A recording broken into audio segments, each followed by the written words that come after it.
ரொம்ப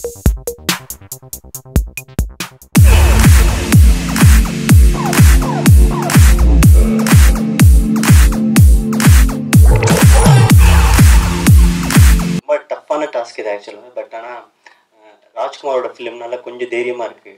ஏன்னா முக்கியமான பேச வேண்டிய படத்தையும் நான் சொதப்பலாக தான் பேசினேன். ஸோ ராஜ்குமார் எனக்கு சேனலில் ரியாலிட்டி ஷோஸ் ஆடும்போது ராஜ்குமார் டைரக்டர் எப்படி இவனை அழ வைக்கலாம், இவனை எப்படி எலிமினேட் பண்ணலாம் தான் யோசிப்பாப்புல.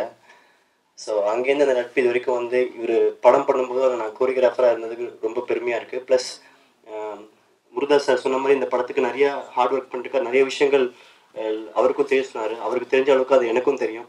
கண்டிப்பாக இந்த படத்தோட சக்ஸஸ் பார்ட்டியில் மீட்டில் மேபி ராஜ்குமார் கலங்க அதை பேசுவார்னு நினைக்கிறாங்கண்ணா. ஏன்னா கொஞ்சம் ஹார்ட் ஒர்க்லாம் பண்ணல, நிறையாவே பண்ணியிருக்காங்க. அதுக்கான ரிசல்ட் கண்டிப்பாக இந்த ஃபிலிமில் இருக்கும். ப்ளஸ் இந்த படத்தில் எல்லா சாங் கோரியோகிராஃப் பண்ணதுக்கு ரொம்ப ப்ரௌடாக இருக்குது. ஏன்னா கான்செப்டாகவே இந்த படம் ரொம்ப அழகான ஒரு ஃபிலிம். அண்ட் கௌதம் கார்த்திக்கும் சொல்லணும். ஏன்னா ஃபஸ்ட் டைம் நான் ஒர்க் பண்ணேன் கௌதம் கார்த்திக்கோட இந்த படத்தில் தான்.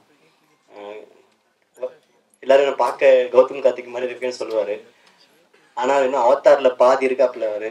நம்ம இன்னமும் சின்ன ஒரு 4 ஃபீட்டில் தான் இருக்கும். ஸோ அவரும் ரொம்ப நிறையா ஹார்ட் ஒர்க் பண்ணியிருக்காரு. சொன்ன மாதிரி ரொம்ப டேனாக இருப்பார். நான் அதுதான் கௌதம் கார்த்திக் அப்படி தான் இருப்பார்னு நினச்சேன். அதுக்கப்புறம் ஒரு இடத்துல பார்க்கும்போது தெரிஞ்சது இவ்வளோ கலராக இருக்காருப்பா அப்படிங்கிற மாதிரி இருந்தார். அண்டு ரொம்ப தேங்க்ஸ் ஃபாக்ஸ் ஸ்டார் டீமுக்கும் ரொம்ப நன்றி. அண்டு ஏஆர் முருகதாஸ் ப்ரொடக்ஷன் சாருக்கும் ரொம்ப நன்றி. இந்த ஃபிலிமில் நானும் ஒரு சின்ன ஒரு வேலை செஞ்சுருக்கேன் அப்படிங்கிறதுக்கு. Wish you all success. Thank you.